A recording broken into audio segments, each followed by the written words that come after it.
de retour sur ce plateau pour ce deuxième numéro, la suite de la discussion avec l'honorable Jean-Jacques Mamba sur sa proposition de loi concernant le bien et les droits saisissables. C'est parti. Oui, je m'en vais directement prendre la parole. Il s'agit de Kassatou Kabila Garance, juriste en formation.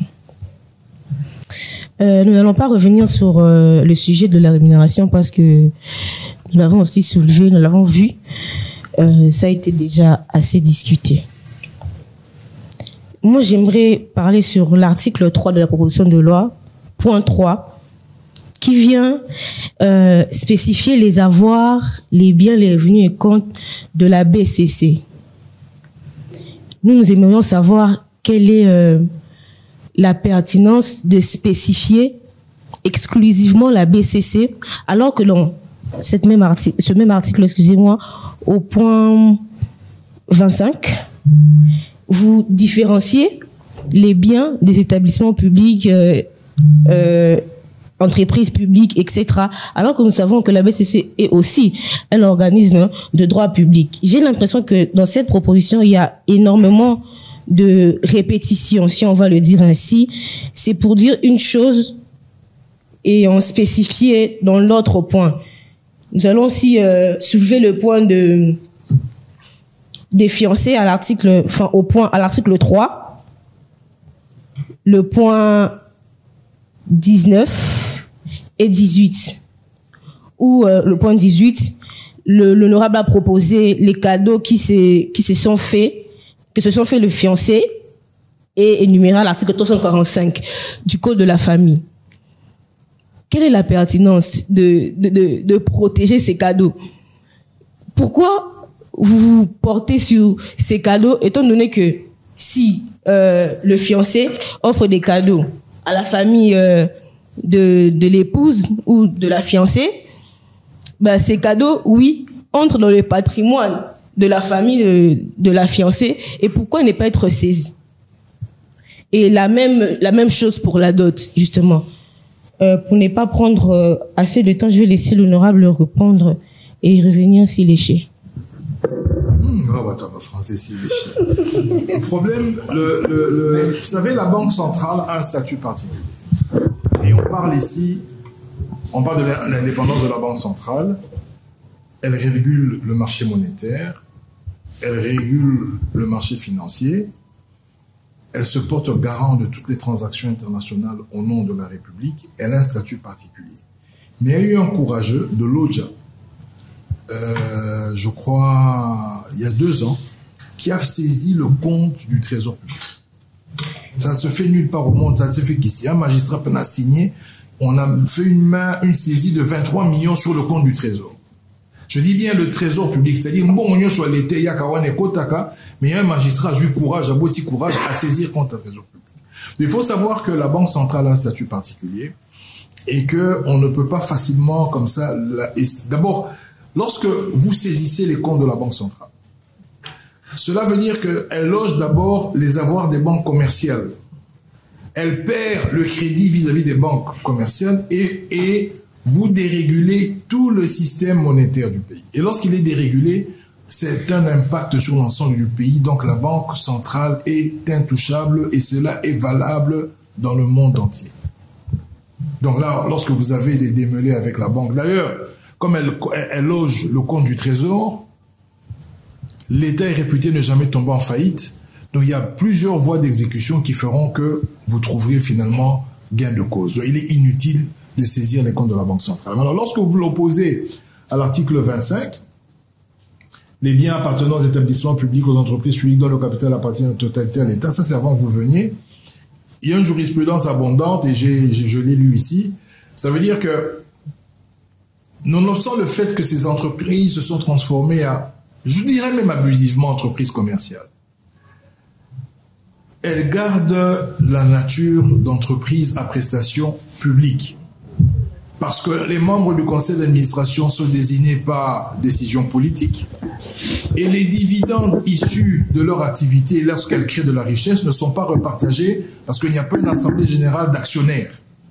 Et donc, la SNEL, la Régie des eaux, l'OGFREM, la RVA même si elles deviennent ou même si elles sont devenues des entreprises commerciales, la nature de leurs prestations et la destination de la richesse qu'elles créent n'est pas une destination qui peut constituer un patrimoine en dehors du salaire des représentants de ces entreprises. Ça veut dire que quelqu'un ne peut pas dire que moi je suis actionnaire à la SNEL, on est au conseil d'administration, nous avons reçu autant de dividendes. Jusqu'à preuve du contraire, l'actionnariat n'est pas ouvert.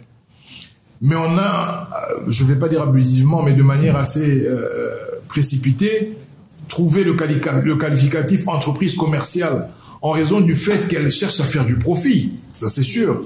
Mais le profit est totalement réinvesti dans l'objet social de la société. Et donc, lorsque le capital est à 100% de l'État, on ne peut pas saisir les comptes. Et cela est dit dans les actes uniformes qui abrogent toute autre disposition interne contraire.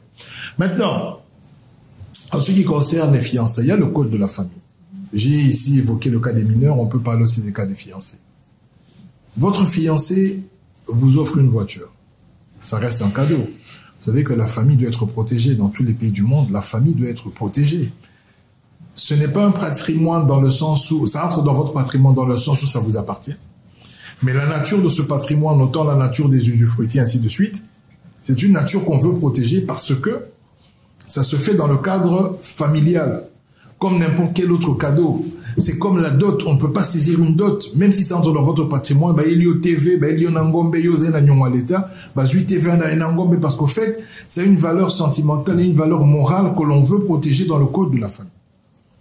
Et donc, on ne pourrait pas imaginer des scénarios où vous avez un cadeau de fiançailles et on saisit ce cadeau-là dès lors que l'on considère que, un, c'est un cadeau, et que deux, la valeur, ce n'est pas une valeur, je veux dire, en termes numéraires et d'argent, mais la valeur, elle est sentimentale. Vous voyez ce que je veux dire? Elle est symbolique. Donc, à partir de ce moment-là, sauf avis contraire, et je sais qu'il y aura des avis contraires, il y a même des gens, j'ai un collègue qui a fixé la dot à $500, tout le monde l'avait attaqué parce qu'on disait que c'est symbolique et ça peut être libre. Donc, on est un peu dans le même cas de figure où, si on ne peut pas fixer le prix d'une dot, on ne peut pas le lendemain dire vous devez faire des déclarations de patrimoine parce qu'il y aura l'impôt sur les personnes physiques maintenant qui va entrer en vigueur d'ici 18 mois. Vous n'allez pas demander à quelqu'un de déclarer la voiture ou de déclarer la dot qu'il a reçue comme avoir ou comme entrée pour qu'il paye des impôts dessus. On ne va quand même pas commencer à fiscaliser la dot et ainsi de suite. Donc, je crois qu'on est resté dans le symbolisme parce que c'est une valeur sentimentale. Ça peut être un patrimoine lorsque c'est une voiture. Mais si c'est un stylo, si c'est une fleur, si c'est un pagne, si c'est quelque chose qui n'a pas de valeur, vous n'allez pas dire non, je ne saisis pas parce que ça ne vaut rien. Mais si c'était une voiture, j'allais saisir. Donc, soit c'est saisissable, soit ce ne l'est pas. Et ça peut pas être dans une échelle de valeur que nous pourrions considérer que ça entre dans le patrimoine ou que ça n'entre pas. Ça garde une valeur symbolique et ça doit rester tel quel. Excusez-moi, honorable, j'ai l'impression que cette proposition de loi est plus sentimentale que droit ou plus humaine qu'autre chose. Déjà que vous protégez, et vous nous excuserez, nous sommes des juristes, nous avons adopté une manière de voir les choses très dure. On se dit qu'il y a des règles, il y a des principes à suivre, comme ce que l'on discutait avant sur l'usufruit, les cuius legs et les droits et les obligations. Vous nous excuserez, mais c'est comme ça. Changer, ok, vous pouvez apporter des aménagements. Oui. Mais déclarer pertinemment que l'immeuble auquel il y a usufruit est insaisissable, c'est trop demandé. C'est trop léser le créancier. Parce que il ne faut pas oublier qu'il existe des débiteurs qui ne sont pas munis de la bonne foi. Voilà pourquoi nous protégeons aussi le créancier. Il a des droits sur les biens du débiteur. Nous protégeons notamment sur l'action subrogatoire, l'action polienne, etc. Exclure l'immeuble comportant l'usufruit des biens saisissables, c'est vraiment trop demandé. Et surtout de protéger, aller aussi loin que d'inclure les cadeaux que se sont faits les fiancés, c'est vraiment aller très loin. Parce que oui, c'est saisissable. Et cette loi ne prévoit pas les exceptions. Les exceptions sont, comme vous venez de le dire, déductives. Et ni le code de la famille aussi ne prévoit pas ces exceptions. Le juge qui, dans sa liberté de dire le droit, peut accorder dans l'objectif humanitaire que vous êtes aujourd'hui, voilà, et dans une interprétation téléologique, que on peut exclure quand même le stylo des biens saisissables. Mais une statue, un tableau peut coûter beaucoup de valeur de nos jours, hein. On peut avoir un tableau à 1 million. Ce n'est pas une échelle de valeur. Parce que là, lorsque vous parlez du patrimoine, nous sommes dans une échelle de valeur, quelque chose qu'on doit quantifier. Mais la valeur, elle est sentimentale. Peut-être qu'on lui a offert, il n'en connaît peut-être pas la valeur. Et même s'il y a une valeur, c'est cette valeur-là qui l'intéresse parce qu'il y a peut-être son visage dessus. Mais le droit, c'est pas les sentiments. Mais non, ce que vous ne comprenez pas, c'est ceci. Ce que vous dites est pertinent. Mais lorsque la loi est là, c'est à vous de ne pas appliquer vos sentiments de rancœur contre les mauvais payeurs. Ce sont des sentiments que vous exprimez. Lorsque vous dites, ouais, vous êtes humaniste et tout ça, non. Vous le dites parce que vous voulez respecter la loi qui existe. Si la loi change, c'est vous qui allez devenir sentimentaliste parce que vous voudriez absolument qu'on saisisse, qu'on bloque et ainsi de suite. Donc, ce n'est pas une question de sentiment, c'est une question de bon sens. Et c'est une discussion qui reste ouverte. Ça veut dire que ce qu'on fait aujourd'hui va continuer à être fait jusqu'à la loi finale. Il vous appartiendra en tant qu'avocat de respecter la loi. Refuser de le faire, c'est ça le sentiment. Parce que nous sommes en train de proposer une loi. Vous dites oui, vous êtes trop humaniste. Le jour que la loi change et que vous êtes obligé de la respecter, qu'est-ce que vous allez dire? Bon, on vous traitera de trop sentimentaliste parce que vous avez une rancœur, vous avez l'impression que la loi est laxiste ou fâché contre la loi. La loi aussi corrige. La loi n'est pas figée dans le temps. Les choses évoluent. Donc aujourd'hui, en termes d'échelle de valeur, lorsque vous parlez de patrimoine, le patrimoine doit être évalué. Prenons le cas d'une dot où je vous offre un tableau avec votre visage qui peut être peint. J'ai des tableaux ici qui m'ont coûté par exemple $200, $300. Je décide d'offrir à mon épouse ou à ma fiancée un tableau avec son visage et tout ça qui peut coûter avec des matériaux très bons de $1000. Je lui offre ça. Il peut être vendu parce qu'elle est belle, il peut être vendu à $1000. Mais est-ce qu'on peut aller le saisir? Non. Et donc, si on ne peut pas saisir ce tableau-là, dont la valeur du travail et des matériaux utilisés coûte $1000, pourquoi on irait saisir la voiture? C'est à ce moment-là qu'on doit éviter le sentiment. Soit nous déclarons que les biens transférés dans le cadre des cadeaux d'une dot sont des dons et ne sont pas saisissables, soit nous disons qu'ils entrent dans le patrimoine et là, ça va du stylo à la voiture et à la maison. Mais le juge, qu'est-ce qu'il va faire? Il va prendre la loi. C'est ça, la loi que nous sommes en train de faire. Bon, ça fait mal, parce que vous aimez la loi actuelle. Oui. Mais la loi peut changer. Ça, c'est notre travail de faire changer la loi. Mais honorable, prenons le cas où la loi entre effectivement en vigueur aujourd'hui, le 8 septembre. Et on se retrouve le 8 septembre 2030. Moi, je me marie le 8 septembre 2023 aujourd'hui et on verse une dot d'une voiture bus IAS. Et en 2030, ce même bus garde cette valeur d'objet donné en dot. Donc même en 2030, on ne peut pas la saisir. Ça, c'est un problème. C'est un problème. Mais vous savez que ça peut rester dans cette parcelle jusqu'à la mort du vieux. Et quand il regarde le bus, il pense au mariage de sa fille. C'est une valeur sentimentale. La dot reste symbolique, n'est-ce pas? Donc, toute autre forme de cadeau qui peut avoir derrière une quantité de travail, une quantité de matériaux, une quantité d'efforts, ne devrait pas, à mon sens, dans le cadre de cette proposition, être considéré comme un bien qui est saisissable. Si ce n'est pas valable pour les stylos et pour les pailles, ça ne devrait pas être valable pour les voitures et pour les maisons. Oui, la dot, oui. Mais les cadeaux entre fiancés, c'est quand même l'extrême. C'est drôle qu'une femme qui aimerait qu'on lui ravisse une maison qui est offerte par son fiancé, c'est quand même un peu bizarre. Soit. Il y a quelqu'un. Il y a certains députés qui sont insolvables. Non, c'est sûr. Ils peuvent seulement. Je vais vous garantir quelque chose. Je vais vous garantir quelque chose. Que la loi, la proposition dans sa forme actuelle, est une ouverture de discussion. Ce qui sera promulgué par le chef de l'État ne sera pas forcément ce que vous lisez actuellement. Ici, ça pose les bases pour que nous ayons ce genre de discussion. Alors, ne vous en faites pas. Moi, je suis peut-être laxiste, mais il y aura d'autres députés qui seront plus coriaces. Et moi, je vais essayer de les convaincre et on trouvera un terrain d'entente et on aura notre loi. C'est comme ça que ça passe. Oui. Oui, merci. Moi, c'est Monsieur Guy Emengbo. Je suis juriste. assistant du professeur Jack Joly et Senge Kelly. Ah, mon vieux. Oui, oui. Et apprenant au 3e cycle à l'université de Kinshasa. Très émoustillé par cette proposition de loi qui rentre dans l'inorthodoxie de la matérialisation des droits et libertés fondamentaux qui constituent le socle, la finalité et même le fatum de notre constitution.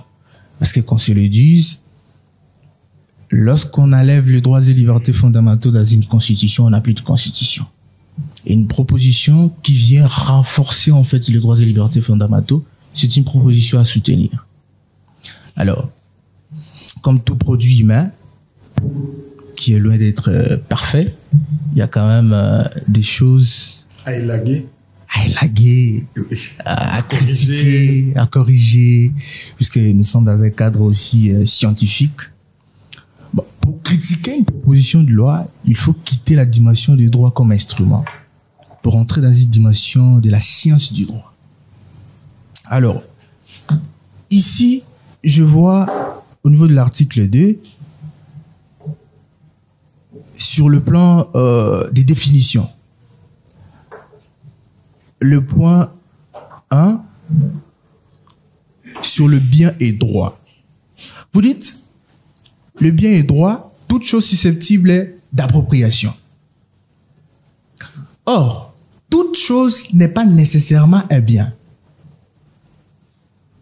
Pour qu'une chose soit un bien, il y a des conditionnalités. Il y a des conditions évoquées par la doctrine dominante. La première condition, c'est un tandem indivisible. C'est une condition cumulative et non alternative. Et non, pour finir. La première condition est reprise. Les biens doivent être susceptibles d'être... La chose doit être susceptible d'être appropriée. La deuxième condition, c'est la valeur économique. Les biens doivent être évaluables en argent. Mais ici, on donne l'impression que toute chose est nécessairement un bien. Ce qui heurte l'esprit et les écrits de l'article 3. Parce qu'au niveau de l'article 3, vous avez listé, il y a toute une taxonomie des droits. Vous voyez, mais cette taxonomie des droits, je vois, il y a les droits de créance, il y a les droits réels, il y a les droits intellectuels. En fait, c'est bien listé. Mais il n'y a pas une congruence avec la définition donnée au niveau de l'article 2 sur le plan de définition. C'est-à-dire, on doit évoluer en termes de légistique, élargir le sens, la définition, parce que la loi est faite... Qu'est-ce que l'on peut dire? Vous dites? Qu'est-ce qu'on peut dire pour cette définition du bien? D'abord, en ce qui concerne le bien, il faut élargir le sens de mon bien. C'est-à-dire que le bien doit être susceptible d'appropriation et évaluable en argent. Et évaluable en argent, oui. C'est ce qu'on doit rajouter. Oui. Ok. Évaluable en argent. D'accord. Ça va, c'est noté. Voilà. Ou valeur économique. Oui, oui. Oui, oui. Valeur économique, voilà. Bon, bah, t'as pas de problème. Voilà, c'est ça. Voilà.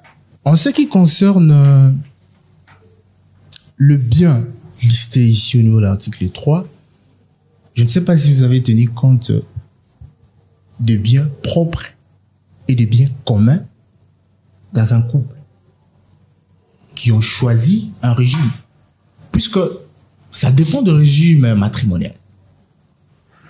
Par exemple, le régime des communautés universelles de biens, il n'y a pas de biens propres. Il n'y a que des biens communs. Que ce soit le bien antérieur ou postérieur. Mais il y a un certain nombre de biens listés. J'en passe quand même. Je voulais avoir une vision mythologique sur cette proposition de loi. Qu'est-ce que la proposition protège comme valeur dans chaque droit listé?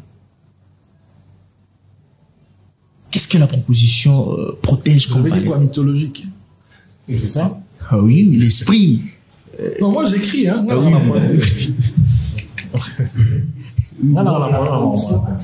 Oui, axiologique, mythologique. Il y a toute une pluie de grosses modos ici. Non, c'est l'école anthropologique. C'est notre Japon. En tout Ouais, cas. c'est l'école anthropologique. Puisque rassurez-vous, honorable, ça sera un débat terrible à l'Assemblée nationale.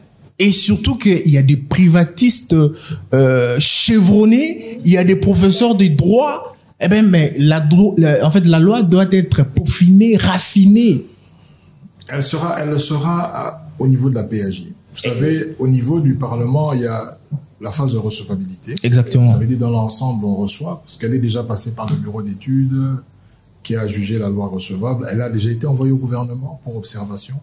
Mais les observations du gouvernement ne nous obligent pas. Dans les 15 jours, s'il ne les envoie pas, la loi sera alignée.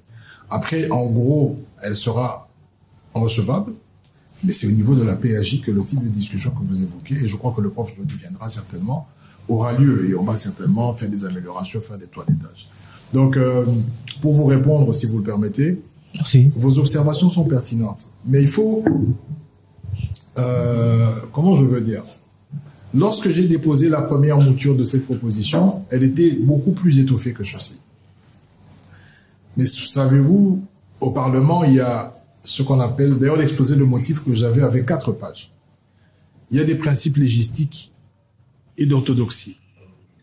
Nous avons un bureau d'études des personnes qui ne font que ça comme travail. C'est-à-dire essayer de rendre quelque chose simple, lisible et respecter une forme de charte en ce qui concerne la forme. Et c'est après filtrage au bureau d'études que j'ai eu cette version, qui ne touchait pas le fond, mais la forme. Parce que moi, ma version première, je me suis vraiment exprimé et il y avait plusieurs définitions qui étaient d'ailleurs très compliquées. Mais on m'a fait comprendre que pour que les députés, les collègues députés lisent, et il ne faut pas entrer dans les axiologiques, mythologiques, il faut être plus ou moins simple, parce que ça c'est un débat, je veux dire, à la base, c'est la philosophie même de la proposition, les axes que vous voulez exploiter, mais qu'à la lecture, lorsque vous donnez le texte à 500 députés, il faut qu'il soit le plus concis possible. Et c'est dans l'interprétation que les juges qui seront face à la loi qui est promulguée, eux auront le travail voilà, de commencer à interpréter les articles et ils auront la latitude pour certaines dispositions de faire valoir leur bon sens et de déterminer naturellement ou de créer des jurisprudences qui vont permettre à ce que les choses puissent évoluer dans ce sens-là. J'aurais été juriste, j'aurais répondu avec beaucoup d'aisance, n'a pas préoccupation ou sous, mais en ce qui me concerne, en ce qui concerne cette proposition, ce que vous voyez sur le plan de la forme, c'est la forme qui a été proposée par le bureau d'études. Et le bureau d'études a élagué beaucoup de choses, surtout dans l'exposé des motifs et dans les définitions, parce que ce sont des définitions qui étaient documentées. J'ai vraiment pris des définitions documentées, mais malheureusement, ça prenait trop de place. Déjà pour les définitions, vous avez 2-3 pages, si vous devez suivre les définitions classiques. Et tout ça a été élagué pour avoir un texte, entre guillemets, qui est potable. Mais au niveau de la PAJ, ce n'est pas fermé. Donc toutes les personnes qui ont intervenu et que je sens qu'elles sont pertinentes, je vais les transformer en mes assistants. Et ceux côté PAJ, ils acceptent. Je dis non, je suis venu avec mes assistants. Comme ça, on peut, vous voyez, lorsqu'il y a des débats comme ça, vous pouvez peut-être participer et ça va vous plonger dans l'ambiance parlementaire. Donc prenez ça comme une ouverture, parce que je pose les conditions du débat, mais ne prenez pas cette proposition comme une finalité, sinon vous risquez de me massacrer ici, me crucifier. Mais je pense que tout ce qui est là mérite d'être discuté. D'accord? Merci. Merci. On passe au prochain. Ok. Voilà, je suis Debon Simer, étudiant en journalisme. Honorable, j'aimerais savoir si aujourd'hui cette loi entrait en vigueur, est-ce que les procédures seront-elles respectées, les procédures de la mise en œuvre tout justement? Non, dès qu'elle entre en vigueur, toutes les dispositions contraires sont abrogées et c'est le dernier article de la proposition de loi. Au cas au Kondiambo, Kachelinza, quand ça va au journal officiel, il y a beaucoup de nos frères magistrats Babanarolé là. Pour Bako point Nessili. Donc Bako point Nessili, ça devient compliqué.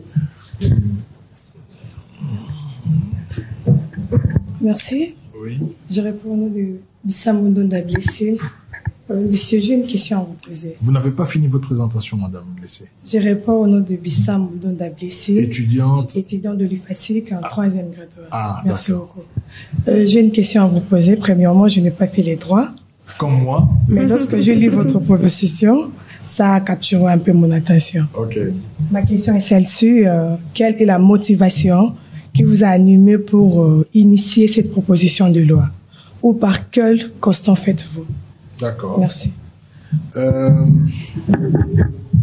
J'ai évoqué ici, par exemple, la loi sur les renvois de juridiction. J'étais moi-même opposé à une personne. On s'est retrouvé devant le tribunal de paix dans une affaire pénale que nous n'avons jamais plaidée 2 ans après. Parce que cette personne a multiplié les dilatoires. Il a suspecté tous les cours des tribunaux. Il est même arrivé à suspecter 2 fois le même tribunal. Ça veut dire à Betty RR Koto, à Betty RR Kuna. Quand le premier RR revient pour dire que cette juridiction n'a pas commis de faute, le jour où il manda procès, il sur RR Moussou sur la même juridiction. Donc j'ai commencé à m'intéresser au droit et aux aventures du droit à partir de ce moment-là. Alors pour revenir à cette affaire de la proposition de loi, j'ai fait plusieurs discussions. Je suis de l'ECOFIN.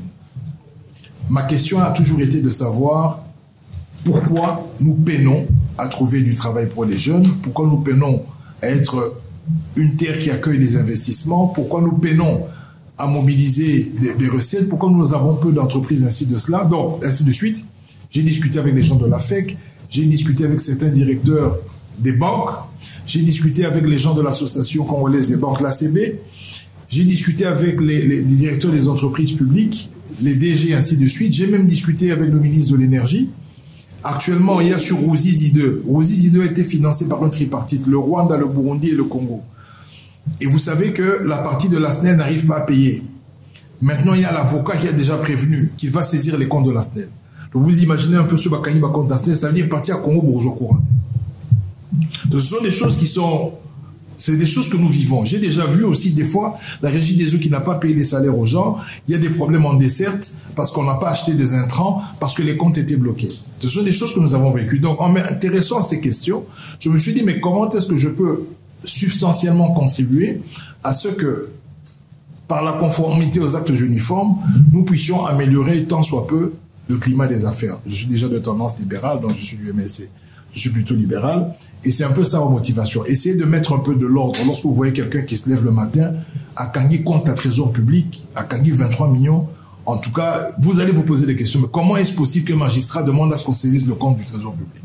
Donc, après avoir vu ce genre de choses, j'ai été motivé par le fait que ce sont des situations totalement anormales qui renvoient une mauvaise image. Si aujourd'hui le Kenya, les banques au Kenya mobilisent 100 milliards de dollars, qu'aujourd'hui, même la BCDC dans laquelle il y avait des parts de l'État congolais a été rachetée par une banque kenyane et que l'ensemble des banques locales ne font que 12 milliards, alors que nous avons la possibilité de 300 à 400 milliards, mais malheureusement, les 12 milliards ne représentent que 19%, il y a de quoi se poser des questions de savoir pourquoi est-ce que les grosses entreprises, Vodacom, Orange, Bralima et tout ça, préfèrent mettre leur argent à l'étranger.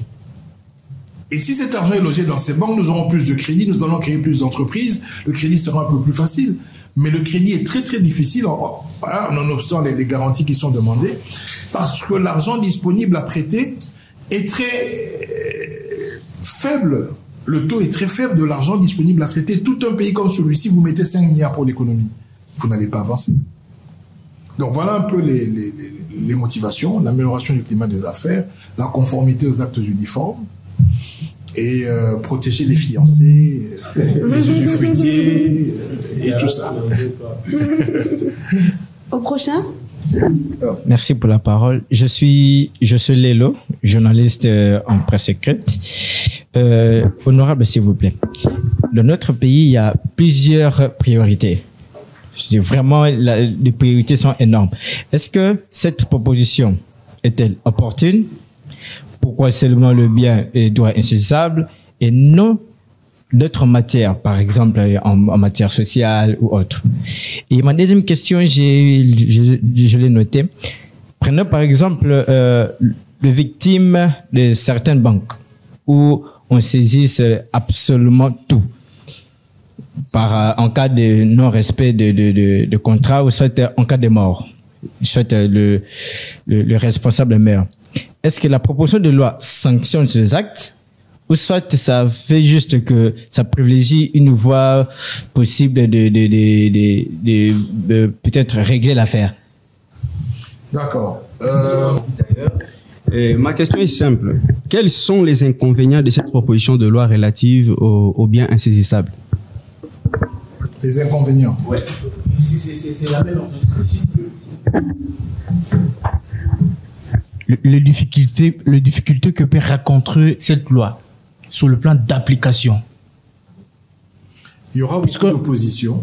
Oui, puisque le professeur Jolie l'a dit, nous sommes le premier pays producteur de normes. Producteur de normes. Mais le mauvais consommateur. C'est-à-dire le problème n'est pas normocentrique, le problème est anthropocentrique, c'est l'homme. Parce que... Non, l'honorable s'il vous plaît, attention, s'il vous plaît. nuance, l'honorable écrit, répétez s'il vous plaît. Le problème n'est pas normocentrique. Normocentrique, c'est-à-dire que ce n'est pas un problème de normes. Oui. Normocentrique, ok. Et anthropocentrique. Oui, c'est-à-dire que c'est un problème d'homme. La culture de respect des normes. Vous savez, Namboka, so baebisio, omoni bilangana, so katsiwana, obima peut-être bagal. On les respecte sans pour autant cogiter à penser à autre chose. On les respecte. Mais qu'est-ce qui fait à ce que ici on a des normes, mais les gens n'arrivent pas à respecter ces normes? Parce que la politique domine le droit, c'est normal. Par contre, honorable, oui. Par rapport à ma question, quels sont les inconvénients la question. Quels sont les inconvénients de cette proposition de loi relative aux biens insaisissables? C'est par rapport à ce que Maître avait dit que les textes existent déjà depuis 1960. Et je pense bien il y a certaines alternatives, c'est-à-dire vous avez ajouté des adjuvants ou des innovations par rapport à cette proposition de loi. Alors, vous ne pensez pas que si cette loi depuis 1960 n'a pas été applicable, si je ne me trompe pas, Maître, je ne sais pas. Ok. Mais pourquoi aujourd'hui vous venez avec la même proposition de loi?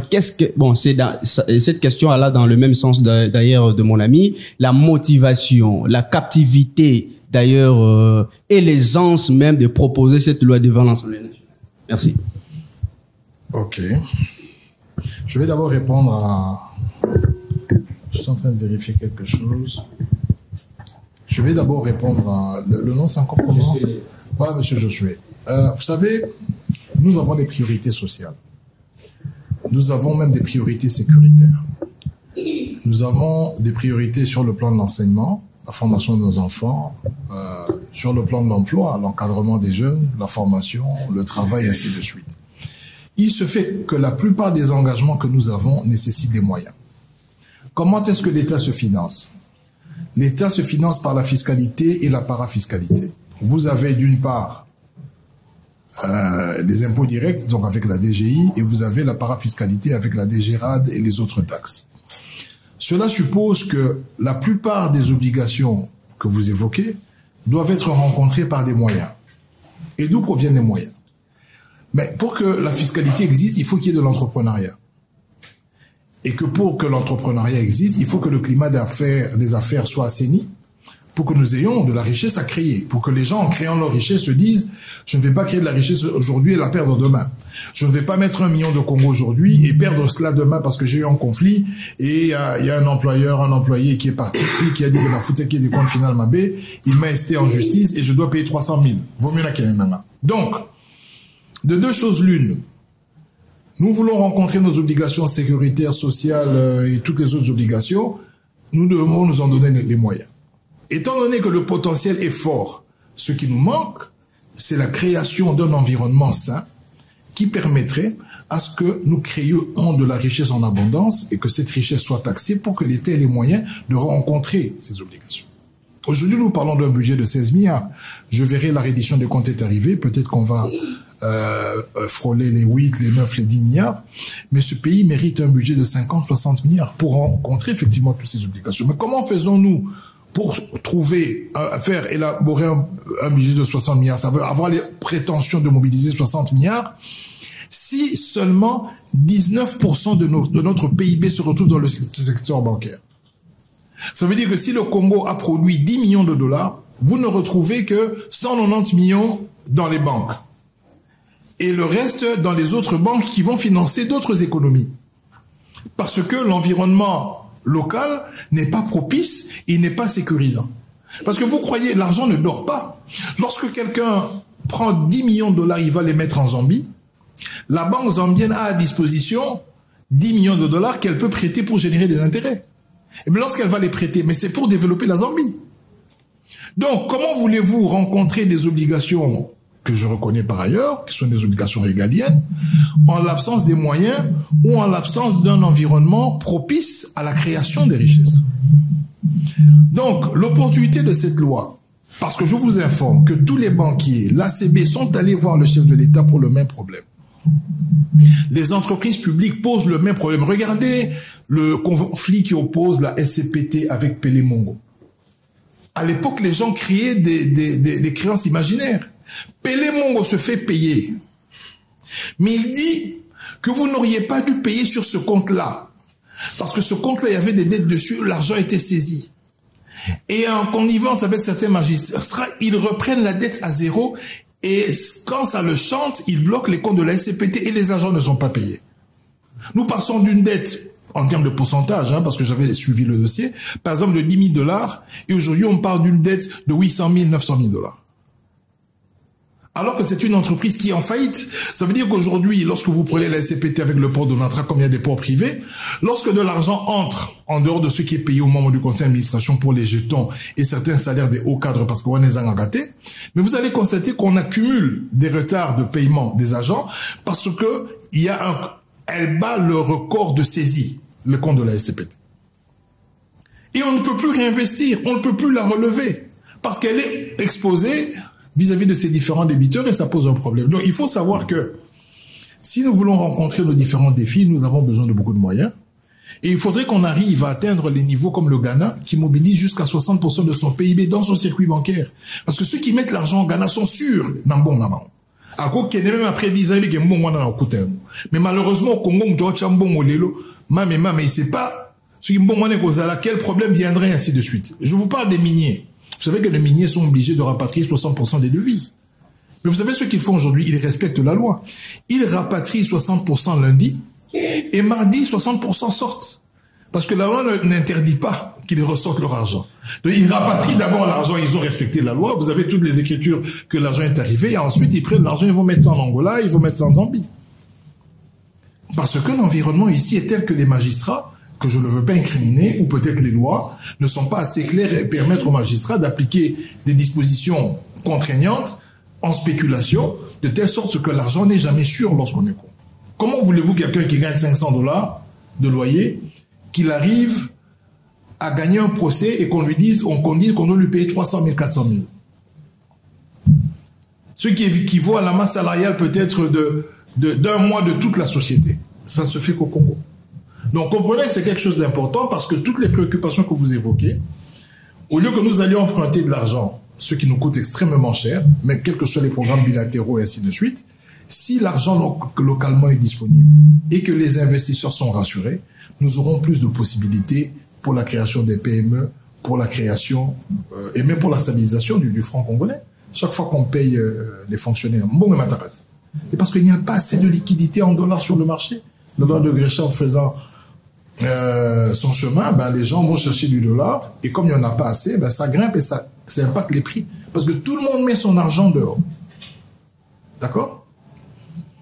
Donc, non, les inconvénients, je ne vais pas parler en termes d'inconvénients. Il y a des gens à qui la loi peut plaire, il y a des gens à qui la loi ne plaira pas. Si, pour certains créanciers, être empêché de saisir un immeuble de la SNEL, de saisir les comptes de la SNEL parce qu'il était fournisseur de câbles et que la SNEL lui donne 2 millions de dollars et qu'il est dans l'impossibilité de recouvrer ces 2 millions en saisissant les comptes de la SNEL, c'est tout à fait normal qu'il soit mécontent. Mais la question est, lorsqu'il aura saisi les 2 millions sur le compte de la SNEL et que tous les travailleurs de la SNEL et leurs familles ne seront pas payés parce que lui, il a un problème avec la SNEL, est-ce que c'est du bon sens? je vais vous donner un exemple. La RVA paye un crédit, par exemple, à Ecobank. Mais pour payer ce crédit, la RVA crée un sous-compte Ecobank dans lequel elle loge certaines entrées, de sorte que Ecobank récupère directement son argent à la source. C'est ce qui se passe généralement lorsqu'on prend un crédit. Par exemple, on vous dit, bon voilà, le port de Kassobalé, ça, toutes les entrées de là, on met Ecobank là-bas, vous récupérez cet argent pour le crédit. Vous venez, vous saisissez le compte. Est-ce que les avoirs que vous avez saisis sont les avoirs de la RVA ou sont les avoirs de cette banque?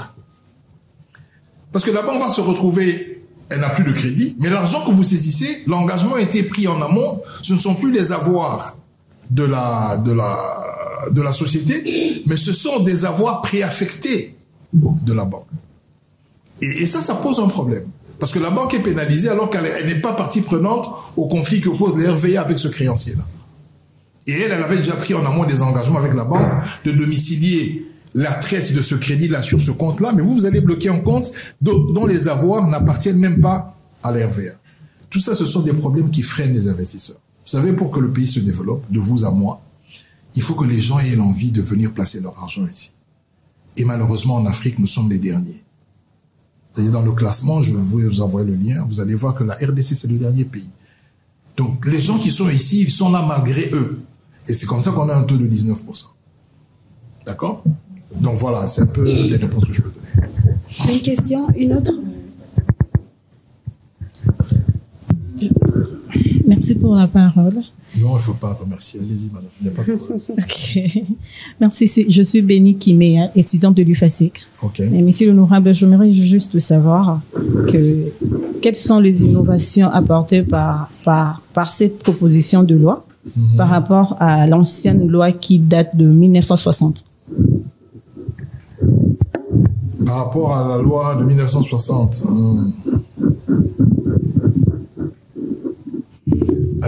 bon, le fait que nous ayons adhéré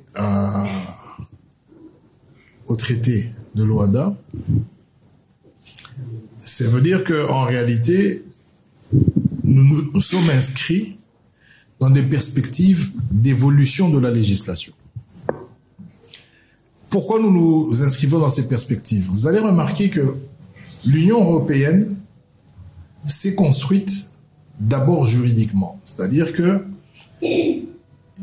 ils ont créé un traité de libre-échange, d'harmonisation des lois, pour leur permettre de devenir forts.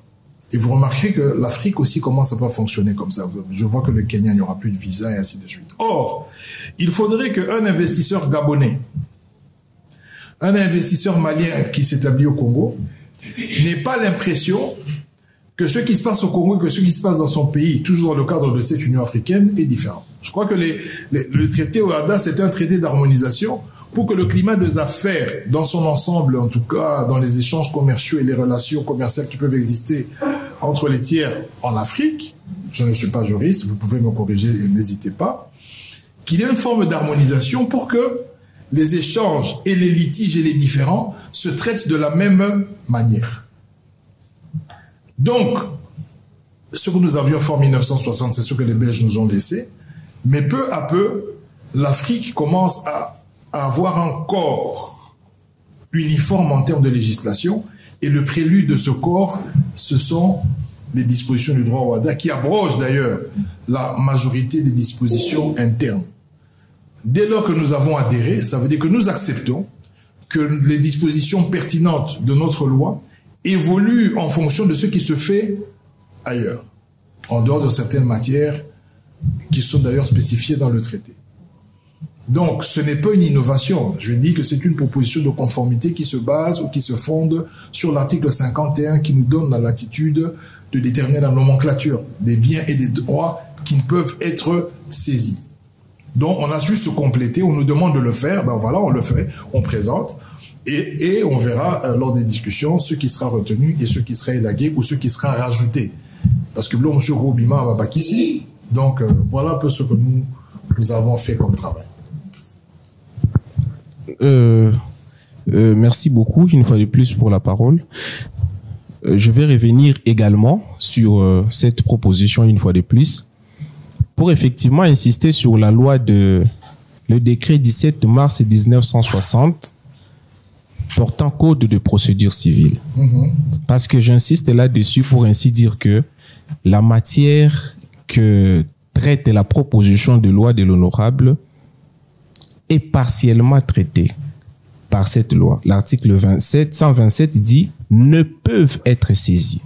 On cite une catégorie de biens qui ne peuvent pas faire l'objet d'une saisie. Mais le problème qui se pose actuellement, c'est que ce texte est assez vétuste. Ça date de longtemps, de 1960. Or, c'est le texte des références en matière d'exécution.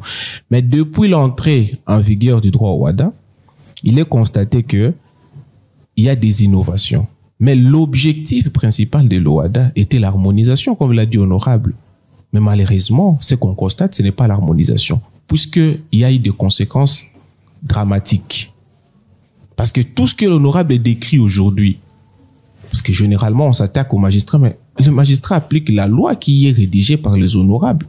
Parce que nous, on se pose des questions.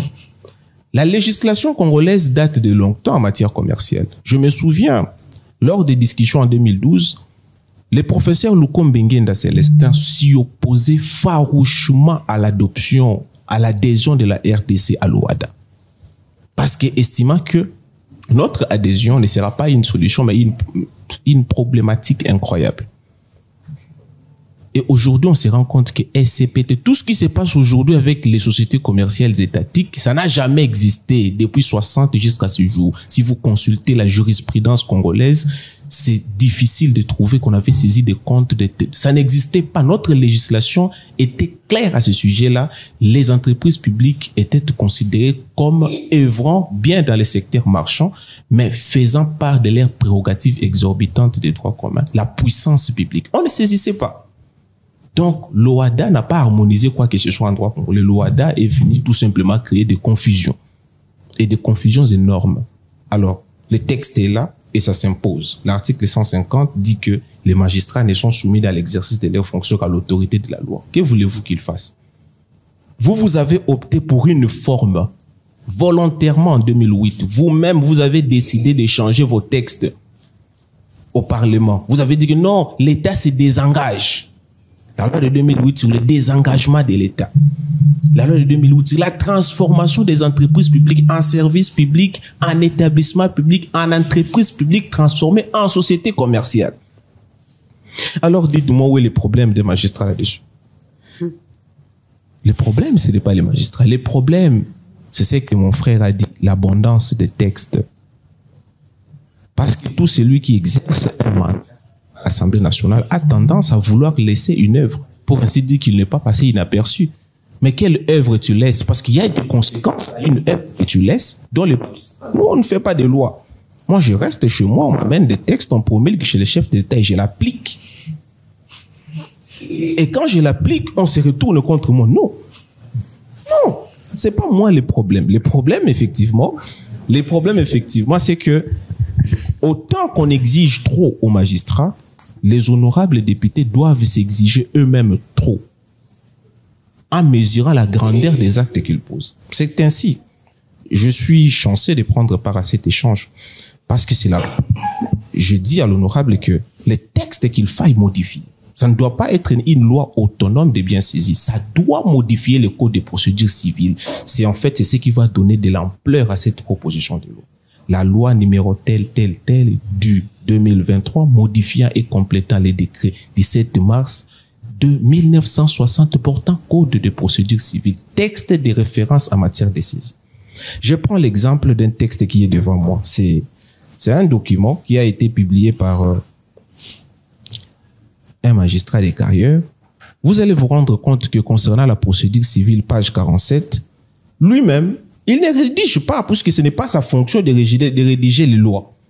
Mais subitement, si vous constatez les titres 3, devoir d'exécution et de sûreté, c'est en droit congolais, procédure civile. Mais lui-même, de son plein gré, sans être législateur, il dit abroger.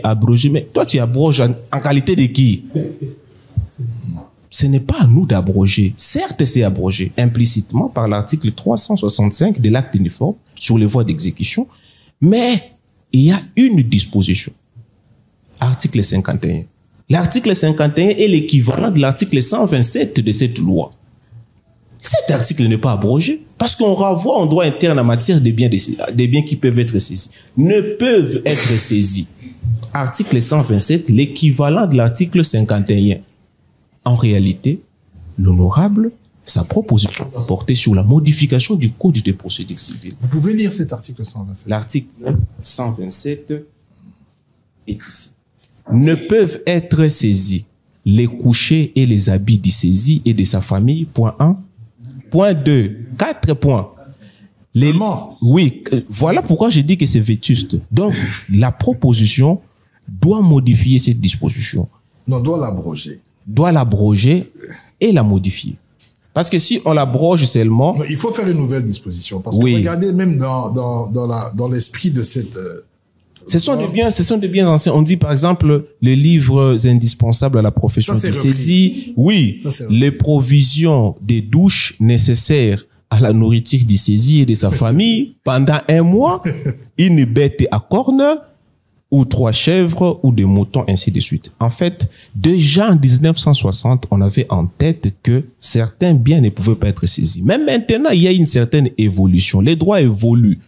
Les droits n'évoluent pas en lui seul. Les droits doivent évoluer parce que il y a des honorables députés qui ont reçu compétence. Nous, on a reçu compétence d'appliquer et on reçu la compétence de créer. C'est à eux de créer et nous, on va appliquer. Or, ce texte est vétuste. Et même le bien cité, leur valeur vénale ne tient pas les coups.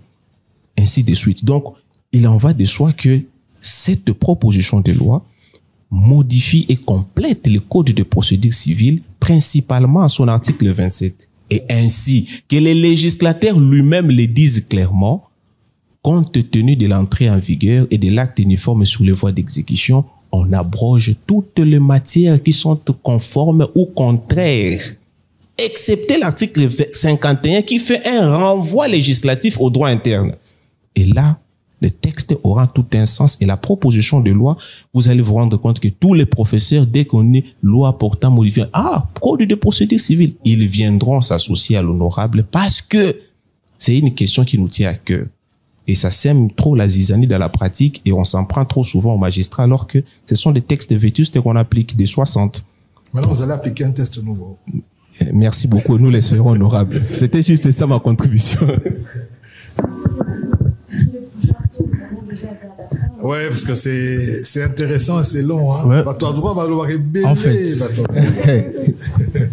Ouais, je comprends très bien. Le magistrat essaie de se dédouaner puisque il dit que lui n'est pas là pour réécrire la loi ou il est là pour appliquer. Ça, c'est une bonne chose, mais ils ont une part de responsabilité.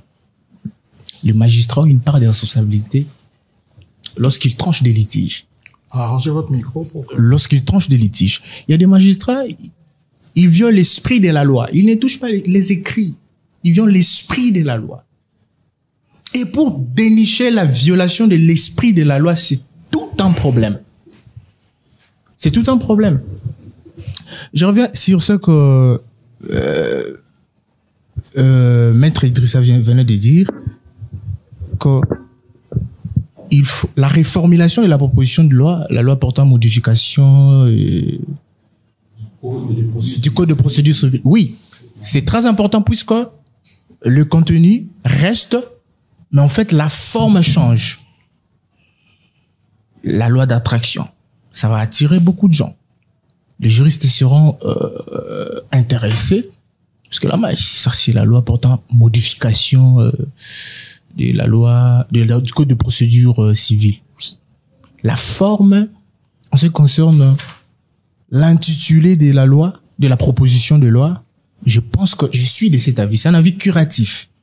Je suis de cet avis qu'on peut modifier, qu'on peut changer. Mais la substance de cette loi, la substance reste. Parce que c'est ça, le corps même de la proposition. En tout cas, je suis de cet avis. C'est un avis curatif. C'est pas un avis pathologique, même si j'ai... Au fait, ce qui se passe, on vient de traiter une loi sur l'impôt sur les personnes physiques. On a traité de la loi sur les établissements bancaires et de crédit. Avec les dispositions ADA, la CNRF et ainsi de suite, la tendance n'est pas à la modification des lois existantes, mais à l'abrogation. on peut avoir comme référent des lois existantes pour essayer d'en tirer des substances essentielles et pertinentes. Mais la tendance, c'est, et d'ailleurs on est à la conférence des États OHADA, c'est nous qui présidons la conférence des ministres de l'ordre actuellement, la tendance est à la création. Mais, vous savez, dès lors que cette loi va arriver au Parlement, ce ne sera plus la mienne. Vous comprenez, hein? Ici on en discute encore, bon moi j'ai fait la proposition. Dès lors que je vais monter sur la chaire pour lire ce que vous lisez, ce ne sera plus ma proposition de loi, ça deviendra une proposition de loi de l'Assemblée et elle en fera ce qu'elle veut. Bon, je ne vais pas laisser tout faire non plus. Donc, la tendance est celle-là. Ce code de procédure civile en matière d'exécution et de saisie n'a que 4 dispositions qui répondent au contexte de l'époque. Il n'y avait pas des produits financiers divers et complexes comme aujourd'hui. Il n'y avait pas des obligations, il n'y avait pas de SICAV, il n'y avait... Avec OHADA, l'avantage des dispositions OHADA, c'est qu'elles sont mises au jour tous les ans. Et ça permet aux législateurs que nous sommes d'adapter très rapidement la législation.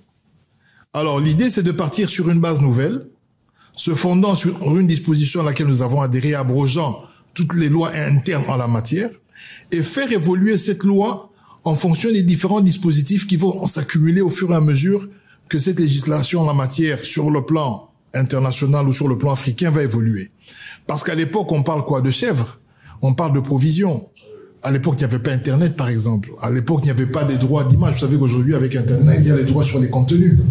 Vous pouvez avoir une image, vous vendez une image, les gens de TikTok gagnent des revenus, les gens... Il n'y avait pas tout ça.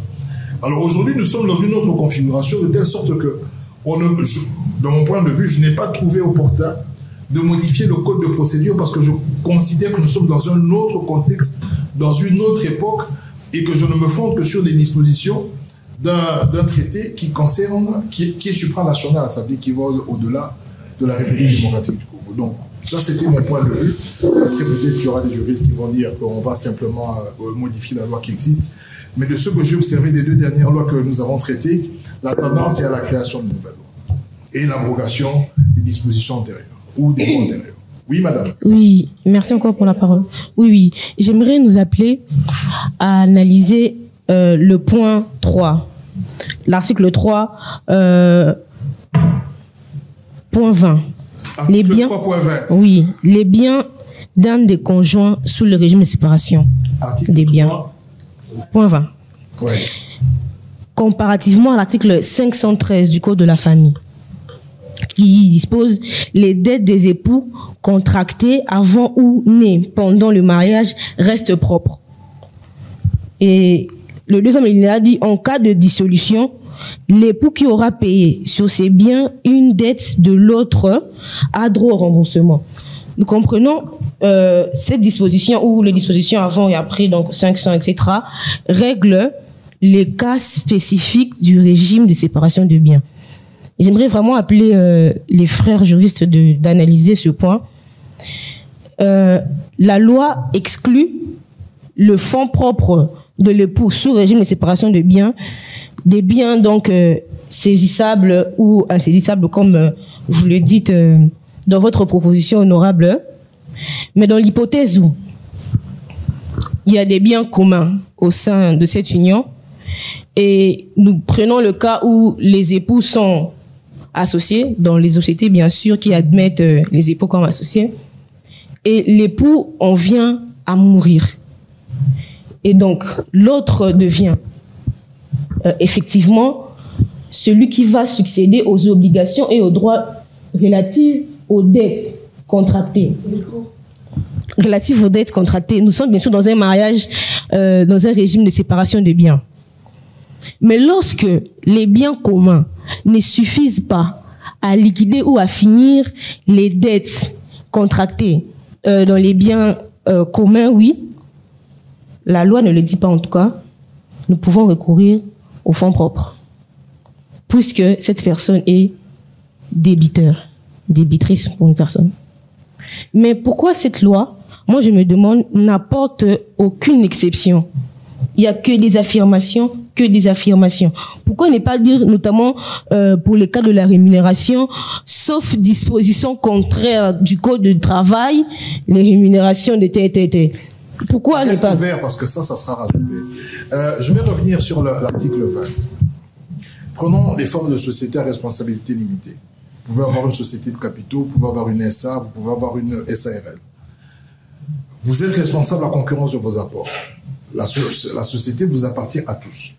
Le jour où la société est débitrice et qu'elle doit à l'État et qu'on doit saisir, on saisit les biens de la société. Le régime de communauté ou de séparation de biens ne joue pas. Parce qu'on est en train d'attaquer la société. Je ne suis pas juriste, hein, mais on est en train d'attaquer la société qui a une personnalité. On doit vider tous les biens de cette société. Là, on doit la mettre en liquidation. La question est, est-ce que dans cette procédure, est-ce qu'on touche, parce que la responsabilité est limitée, est-ce qu'on touche aux biens privés des actionnaires ou des propriétaires de cette société? Ça, c'est une question. Mais généralement, de ce que j'ai comme expérience en Belgique, lorsque vous êtes en SARL, on ne touche pas. On ne prend que lorsque vous êtes en société unipersonnelle ou que vous êtes un indépendant, où on peut confondre vos biens privés ou vos biens professionnels. Lorsqu'on n'arrive pas à apurer la créance, eh ben, on va toucher dans vos biens privés. Maintenant, l'article 20 veut dire quoi? Lorsqu'on parle du régime de séparation de biens, cela n'exclut pas le fait que vous pouvez avoir des biens en commun. Mais cela n'induit pas que tous les biens que vous avez sont des biens en commun. Pour les biens dont la propriété ou le titre de propriété est déterminé comme appartenant exclusivement à l'un des conjoints, même si l'autre a des problèmes, on ne peut pas saisir ce bien-là. Je ne sais pas si on se comprend. Nous nous marions, moi je viens, j'ai ma maison. Nous sommes en séparation de biens, j'ai une maison avant le mariage. On se marie, et puis on contracte un crédit sur une autre maison dans laquelle on vit, et nous avons une dette, vous mourrez, mais cette dette-là ou la saisie ne va pas toucher la maison que j'avais avant que nous nous marions. Parce que nous sommes mariés dans un régime de séparation de biens, et ces biens-là existaient déjà et ne sont pas concernés par la saisie ultérieure qui fait suite aux engagements pris dans le couple. Ça, c'est mon point de vue. Excusez-moi, honorable, mais j'ai plus assez de temps. Oui, mais s'il vous plaît, s'il vous plaît. Je suis vraiment à la place. Sur le régime des séparations. En tout cas, là, je suis désolée, je n'ai plus de temps. Je dois déjà chuter. Je pense que je vais les annoncer déjà. J'ai plus assez de temps. Voilà, c'est la fin de cette émission parlant de la proposition de la loi relative aux biens et aux droits saisissables. Vous avez suivi dans cette émission.